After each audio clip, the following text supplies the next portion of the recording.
فرمانداری ناوندی هێزên Amerîkî di daxuyaniyekê de ragihand ku wan li Sûriyê du serkirdeyên Daişê kuştine û diyar kir ku hîn jî metirsî û xetera Daişê maye.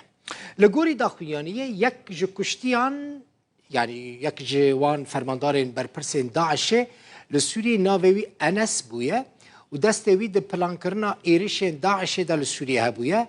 وی آلیکاریا گروپین بشارتین داعشه دکرن و برپرس سرکه داعشه بویه لسوری. هر وها فرمانداری ناوندیا هیزن امریکی دازانین گوان باش آمدکاریا و ایرشه کربون و او ایرش یک آلی بویه یعنی وان بتنه او ایرش پیکانینه. دبیجه او داعشی ده ایرشه که عزمانی ده غطیه کشتن یا جهر دو داعشی هاتنه کشتن ناوه یکی جوان اشکره کر.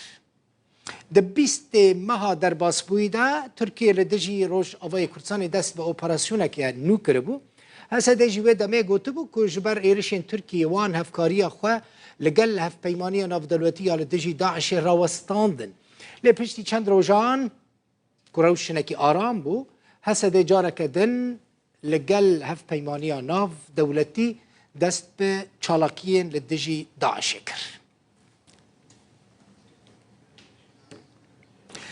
سروکمار ترکیه رجب طیب اردوغان و سروک روسیا ولادیمیر پوتین به تلفن لسر روشا سوری آخفین.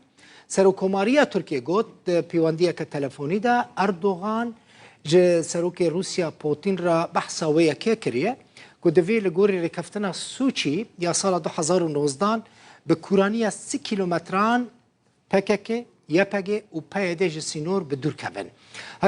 هر دو سروکان مجارن وکا انرژی پیوندین ترکیه و روسیا کوریدور دخل و دانان گاز پترول شر دجی ترور و مجارن هرمی گوتو بیش کرده جه آلیه کیدن و کرملین جی گوت پوتین و اردوغان ده پیوندیه که تلفونی ده کریز سوری آنین زمان به طایبتی جی روشا آلوز آل نفچه ادلبه که نها دبن کنترولا جبهت النصره دایه.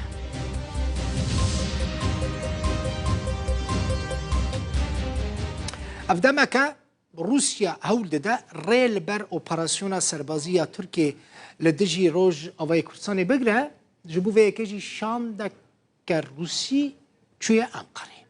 لگوری زانیاریان شان ده روسی جبور راوستاندن اپراسیون بجایی چند پیشنیار پیشکشی ترکیه کرنه. ریوبر ناوند فرات یا لیکولینان لسروی مجاره ده بیجه رولا روسیا نه رولا که گلکی چالاک و اکتیفه که بکاره با ایرشا ترکیه راوستینه تنه امریکا دکاره نه هیله که ترکیه ایرش بکه.